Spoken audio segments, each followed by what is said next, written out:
मुकेश ने जैसे ही कहा कि मैं तो अब कुछ ही दिनों का मेहमान हूं, उसकी पत्नी का एकदम से गला भर आया। लेकिन जब मुकेश उसे छोड़कर इस दुनिया से वाकई चला गया, तब मुकेश के ससुर ने जो खेल खेला, उससे मुकेश की पत्नी की जिंदगी बदल गई। तो आखिर क्या हुआ था मुकेश को और उसके ससुर ने ऐसा क्या किया था?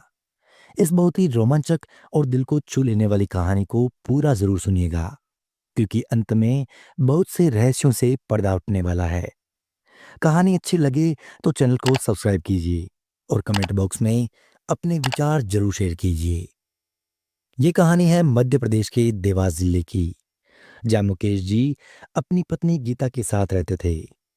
उन दोनों को शादी के 10 साल बाद भी कोई बच्चा नहीं हुआ था। अब उनकी दुनिया में सिर्फ गीता के पिता यानी कि मुकेश के ससुर ही बचे थे। एक दिन मुकेश घर के आंगन में बैठे बैठे बेहोश हो गए। उन्हें जल्दी से हॉस्पिटल पहुंचाया गया। उस दिन तक सब कुछ ठीक ठाक था। डॉक्टर ये पता लगा रहे थे कि आखिर मुकेश को हुआ क्या था। इसलिए मुकेश के ब्लड सैंपल लिए गए थे, लेकिन उन्हें भी कुछ स्पष्ट मालूम नहीं पड़ रहा था। तो डॉक्टर ने नॉर्मल कमजोरी बताकर उन्हें घर ले जाने को कह दिया। गीता ने अब रात की सांस ली थी, लेकिन जैसे ही मुकेश को घर ले जाने लगे, तो मुकेश वहीं हॉस्पिटल में एक बार फिर बेहोश हो गए। इस बार गीता डर गई थी, क्योंकि डॉक्टर तो सब नॉर्मल बता चुके थे। तो फिर ये वापस क्या हुआ था? इसके बाद मुकेश को वहीं एडमिट कर लिया गया और डॉक्टर द्वारा कई सारी जांचें कर ली गई। उस दिन सभी प्रकार की जांचें हुई और धीरे धीरे दूसरे दिन तक मुकेश की हालत भी काफी सही लग रही थी। अब तीसरे दिन सभी रिपोर्ट्स आनी थी, तो गीता ने अपने पापा से कह दिया था कि अब मुकेश ठीक है, आप किसी काम में बिजी हैं तो बाद में आ जाइएगा, अभी जरूरत नहीं है। लेकिन किसे पता था कि अब माहौल बदलने वाला था। तीसरे दिन सभी रिपोर्ट्स आ चुकी थी। तभी दिन के 11 बजे के लगभग एक सीनियर डॉक्टर ने गीता को बुलाकर पूछा, आप दोनों को कोई बच्चा या फिर आपका कोई गार्जियन है यहाँ? गीता ने कहा, नहीं, मैं ही हूं यहाँ। बताइए ना डॉक्टर, क्या बात है? डॉक्टर ने कहा, देखो गीता, मैं जो तुम्हें बताने जा रहा हूं वो सुनने के बाद तुम अपने आप को संभालना। तुम्हारे पति अब कुछ ही दिनों के मेहमान हैं। गीता को ये सुनते ही जोर का झटका सा लगा। उसने पूछा, क्यों डॉक्टर, क्या हुआ ऐसा? ये तो एकदम ठीक लग रहे हैं, आप ऐसा क्यों कह रहे हैं? डॉक्टर ने कहा, आपके पति को एंडोन्यूरोक्राइन कैंसर है। गीता ने जैसे ही ये सुना, उसके पांव तले जमीन खिसक गई। दिल का एक कोना खाली सा हो गया। खुद को कैसे संभाला, बस वो ही जानती थी। उसका शरीर कांपने लगा था और आंखों से आंसू आने लगे। डॉक्टर ने समझाते हुए गीता को कहा कि देखो गीता, तुम्हें ये सब स्वीकार करना पड़ेगा और जितने दिन भी बचे हैं उनके साथ अच्छे से गुजारने हैं। इस कैंसर का धीरे धीरे दर्द बढ़ता जाता है। आप घर ले जाकर रखे उन्हें, उनको अच्छा लगेगा। उधर मुकेश को भी अपनी बीमारी के बारे में पता चल गया था, क्योंकि मुकेश को मेडिसिन की जानकारी थी और उन्हें जो दी जा रही मेडिसिन थी वो एंटी कैंसर जेनिक थी। तो उन्हें वो समझ चुके थे कि इस बीमारी ने जकड़ लिया है और वे मन ही मन मान चुके थे कि अब मुझे डरने की कोई जरूरत नहीं है, जो होगा वो देखा जाएगा। गीता मुकेश को लेकर घर आ गई। गीता ने मुकेश से बोला कि डॉक्टर ने बोला है आप इन्हें घर ले जाओ, हवा पानी बदलेगा तो सेहत में अपने आप सुधार हो जाएगा। मुकेश काफी पक भी चुका था वैसे हॉस्पिटल में। उसने कहा, वाह, काफी दिनों बाद घर आए हैं। मुकेश ने अनजान बनते हुए गीता से कहा, पर गीता, मुझे एक बात समझ ना आई। कल तो डॉक्टर कह रहा था कि मैं काफी बीमार हूं और आज डिस्चार्ज भी दे दिया। काफी बढ़िया डॉक्टर लगते हैं। मरीज घर पर वैसे भी जल्दी ठीक होते हैं। इतना सुनना ही था कि गीता मुकेश से लिपटकर रोने लगी। वह टूटकर बिखरने ही वाली थी कि मुकेश ने उसे संभाल लिया। वो गीता की अनकही बातों और बेमौसम की बारिश देखकर सब कुछ समझ गया था। उसने गीता से हल्के स्वर में कहा कि गीता, मुझे सब पता है। मुझे एंडोन्यूरोक्राइन कैंसर है। गीता ने वापस नहीं पूछा कि तुम्हें कैसे पता चला। वो वहां से उठकर बाहर की ओर जाने लगी। तब मुकेश ने मस्ती भरे लहजे में कहा, सुनो बेगम, अब जो मैं कुछ दिन का मेहमान हूं, इसलिए तुम्हारे लिए कुछ सरप्राइजेज है। मुकेश अपनी आगामी मौत का भी मजाक बनाने से नहीं चूक रहे थे। कोई इतनी सहजता से अपनी मौत के बारे में बात कैसे कर सकता है भला? मुकेश ने समझाने के लहजे में कहा, क्या तुम वही गीता हो जो जब मैं लड़ता था तो महीने महीने दिन तक बात नहीं करती थी? बस यूं ही समझ लेना, हमारी लड़ाई हो रखी है और हमारी बातचीत हमेशा के लिए बंद हो रखी है। गीता भराए गले से बोली, बस मैं जा रही हूं अब बाहर। जो बकना है तुम अकेले बको। तुमको हर बात में मजाक ही सूझता है। ये समझ नहीं आता बिल्कुल कि सामने वाले पर क्या बीत रही है। फिर मुकेश जी कहते हैं, अच्छा ये बताओ कि हमारे खड़ूस ससुर जी कहाँ हैं आजकल? याद है, मेरे लिए कविताएं लिखते थे और गलती से उनकी डायरी मेरे हाथ लग गई थी। तो क्या कविता लिखी थी उन्होंने? मेरे प्रिय दामाद मुकेश, किया करो ना मेरी बेटी से कलेश। जो कहोगे मेरी बेटी को मोटी, तो आंखें निकाल खेलूंगा गोटी। बस इतना ही याद है यार मुझे तो। ये सुनते ही मुकेश के साथ गीता भी जोर से हंस पड़ी। जब से मुकेश को उसके कैंसर के बारे में पता चला था, उसे लग रहा था जैसे जाने कौन सा फल आखिरी हो, जाने से पहले सारी बातें बोल दूं। थोड़ी देर में गीता शब्दविहीन सी मुकेश की आंखों में देखने लगी कि काश ये वक्त यहीं रुक जाए। मुकेश की उम्र 40 की थी, पर उसने अपने दिल को बच्चा बना लिया था। गीता 10 साल छोटी थी उनसे। मुकेश की अनकही बातें जो अधरू पर आकर रुकी थी, गीता सब समझ रही थी। आखिर ये 10 सालों की विवाह के बाद का प्यार था, वो भी उसके मन के अनजाने भय को भली भांति भांप रहे थे। मुकेश ने अपने हाथ में गीता का हाथ लेकर कहा, पगली, सोचती क्यों हो? हम सभी की डोर ऊपर वाले के हाथ में ही तो है। अच्छा बताओ तो, हमारी शादी के पहले तुम मुझे जानती थी क्या? फिर भी तो रह रही थी ना, तो अब क्यों नहीं रह सकती? ये सुनकर गीता अपने अंदर उठ रहे तूफान को रोक ना सकी और किसी 6 महीने के बालक की तरह फफक कर रोने लगी और अंतर्मन और भगवान से जिद करने लगी कि मुकेश मेरे साथ हर दम बने रहें। हालांकि जेहन को पता था कि ये सब संभव नहीं है अब। फिर एक दिन गीता के पापा घर पर मुकेश से मिलने आए। ऐसे तो जब दोनों मिलते थे तो युद्ध सा माहौल रहता था। काफी पिस चुकी थी गीता उन दोनों के बीच, पर इस बार पापा का रुख थोड़ा नरम था और होना भी लाजमी था। पर मुकेश मुंह फुलाए जानबूझकर पेपर में मुंह घुसेड़े बैठा था। पापा ने बड़प्पन दिखाया और कहा, कैसे हो बेटा? मुकेश ने उन्हें अनसुना कर दिया। वैसे तो पापा ये दोबारा बिल्कुल भी ना पूछते, लेकिन गीता उनको समझा कर लाई थी इस बार, सो उन्होंने वापस पूछ लिया, कैसे हो बेटा? रिपोर्ट आए 4 दिन हो गए और ये आज आए हैं। सीधा मौत वाले दिन ही आ जाते। पापा ने कहा, बेटा अब गुस्सा मत हो। होऊंगा। आपने मेरी शादी में मुझे सोने की चेन देने का वादा किया था, वो आज तक मुझे नहीं मिली। धोखेबाज हो आप। मुकेश के वहीं घिसे पिटे ताने थे। पापा ने कहा, अच्छा बेटा, ये सब बात याद करके क्या फायदा? वैसे पापा भी कम लड़ाकू ना थे, पर सिर्फ मौके की नजाकत से चुप थे। गीता खुद हैरान थी कि जिसकी जिंदगी के कुछ दिन बचे हो, उसकी ऐसी शिकायतें। मुकेश ने कहा, करूंगा, और मौत के बाद भूत बनकर आऊंगा वसूलने। आज बकरी क्यों बने हो? जैसे बाघ जैसे दाड़ते थे, हरदम वैसे ही दाड़ो ने। मरने वाला हूं इसलिए प्यार से बात बिल्कुल मत करो। पापा ने फिर समझाया कि ध्यान रखो अपना, लेकिन मुकेश ने हाथ जोड़कर बात ही ऐसी कर दी कि उनको उठकर जाना पड़ा। उसने कहा, फिर आइएगा, शुक्रिया। गीता के दिल की धड़कनें धीरे धीरे बढ़ तो रही थी, पर फिर भी वो चाहती थी कि मुकेश को वो हर तरीके से खुश रख पाए। अब गीता मुकेश को रोज रामायण और गीता का पाठ पढ़कर सुनाती थी। एक दिन मुकेश का दर्द कुछ ज्यादा ही बढ़ गया और वो गीता का हाथ पकड़कर बोले, भगवान हर जन्म में तुम्हें मेरी ही पत्नी बनाए।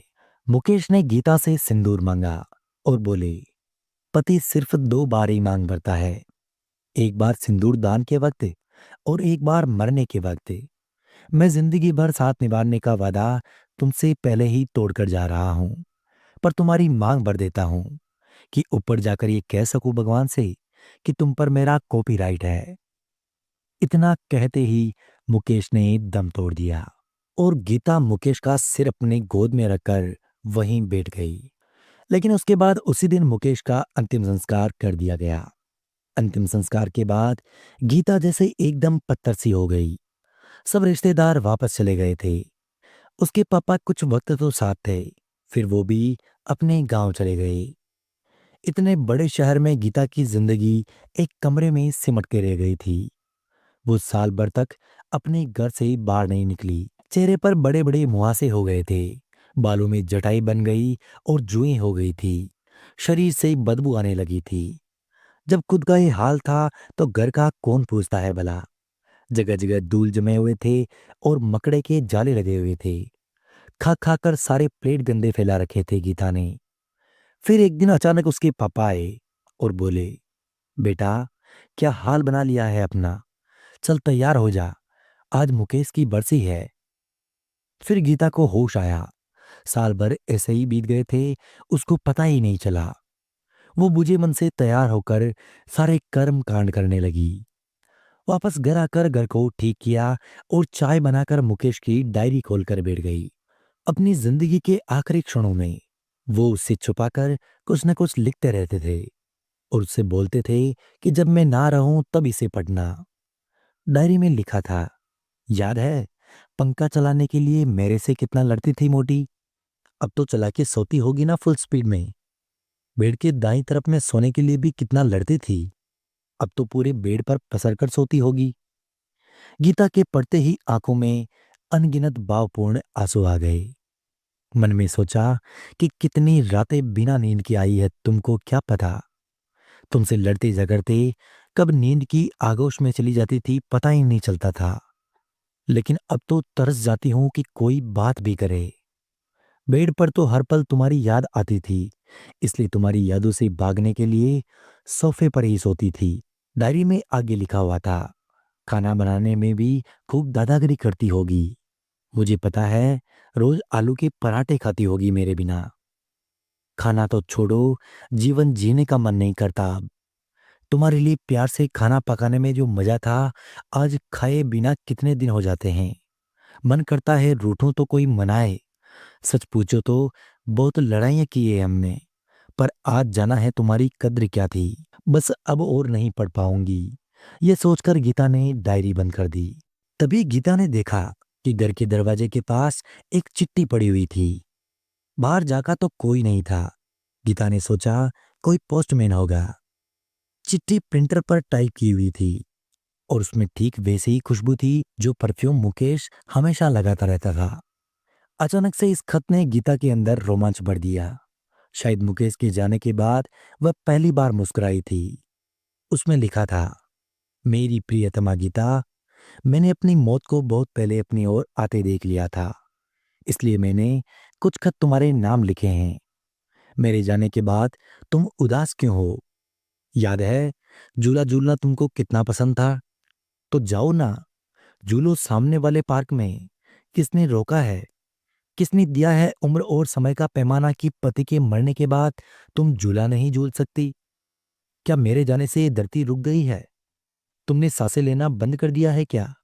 नहीं ना, तो तुम्हारी जिंदगी क्यों रुक गई?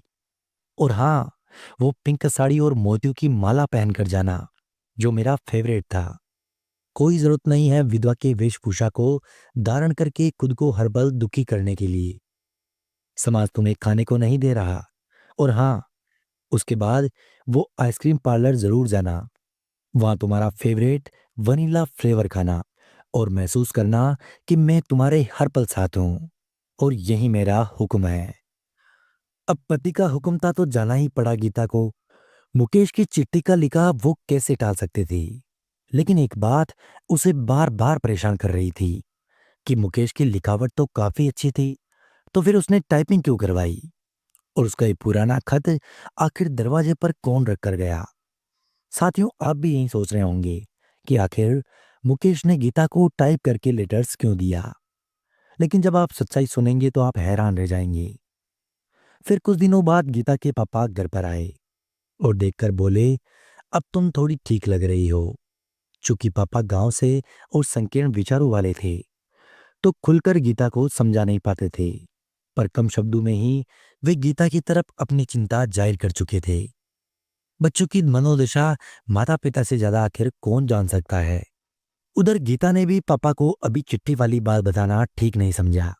अगले दिन आंख खुलते ही गीता को एक और चिट्ठी घर के दरवाजे पर पड़ी मिली। गीता को चिट्ठी मिलने का इतना उत्साह था कि वो कहाँ से आई वो पता लगाना ही भूल गई। पापा के वापस गांव जाने के बाद वो उसे पढ़ने बैठ गई। उसमें लिखा था, मेरी प्रियतमा गीता, मुझे पता है मैंने जो बोला वो तुमने किया होगा, क्योंकि तुम एक आदर्श पत्नी थी। पर अब तुमको खाली नहीं बैठना है। अपने लिए जॉब तलाशो, दोस्त बनाओ और खुद को व्यस्त रखो। और डेट के लिए कोई पूछे तो चले जाना। पहले जैसे थप्पड़ मत मारना, क्योंकि अब तुम सिंगल हो। खुद को खुश रखने में कोई बुरा नहीं है। विधवा मत समझो खुद को। तुम 21वीं सदी की महिला हो। अगर मैं बुरा पति होता तो तुम मुझे छोड़ ही देती ना और दूसरा जीवन साथी चुनती। तो दोस्ती में कोई बुराई नहीं है। तुमको मेरी ये बात माननी ही होगी, वरना अगली चिट्ठी तुम्हें बिल्कुल नहीं मिलेगी।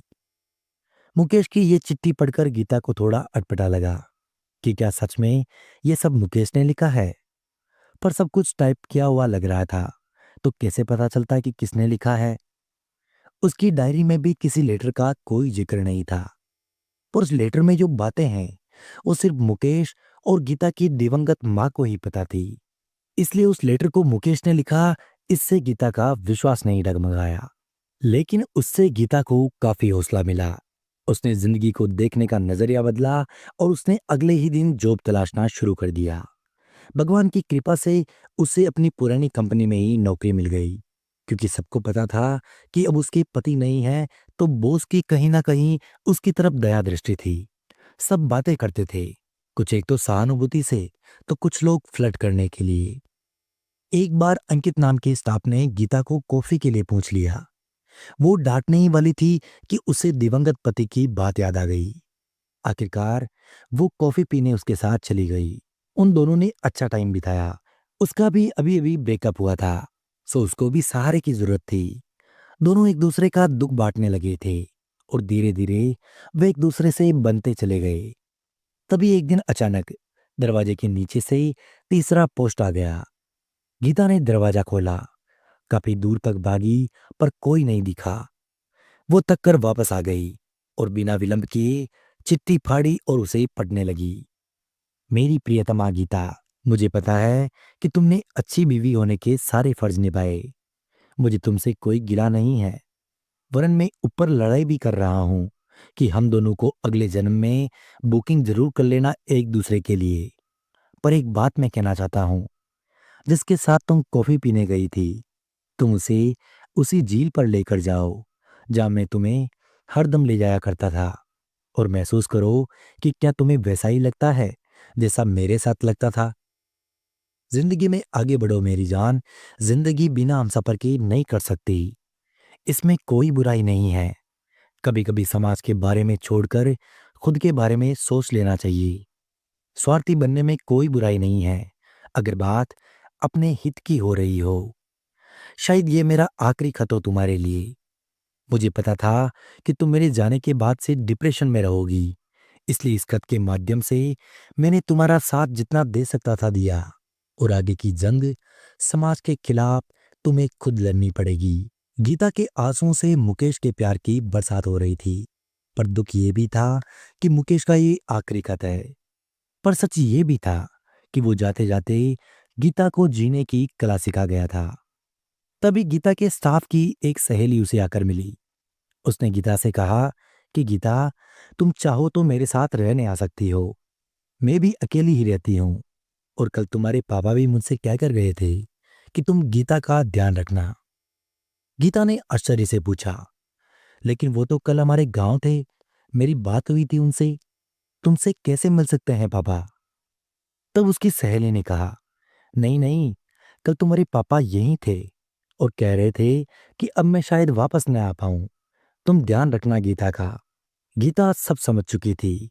ये चिट्ठियां मुकेश ने नहीं, बल्कि उसके पापा ने लिखी थी, वो भी मुकेश बनकर, ताकि गीता अपनी जिंदगी को मुकेश के गम में नरक न बना दे। उधर पापा भी बहुत खुश थे, क्योंकि उनकी तरकीब और मुकेश के साथ बनाई गई सारी प्लानिंग गीता की जिंदगी सुधारने में काम आ रही थी, क्योंकि मुकेश और पापा के अलावा उसे इस दुख से कोई नहीं निकाल सकता था। एक समय ऐसा था जब गीता खुद की जिंदगी खत्म करने की सोच रही थी, पर पापा ने ये साबित कर दिया कि भले ही वो ना दिखाते हों, पर कितना प्यार करते थे गीता और उसके पति मुकेश को। प्यारे साथियों, मुकेश ने अपनी पत्नी की आगे की जिंदगी को नरक बनने से रोकने के लिए जो सोचा, क्या वो सही था? यदि मुकेश या गीता के पति की जगह आप होते तो क्या करते?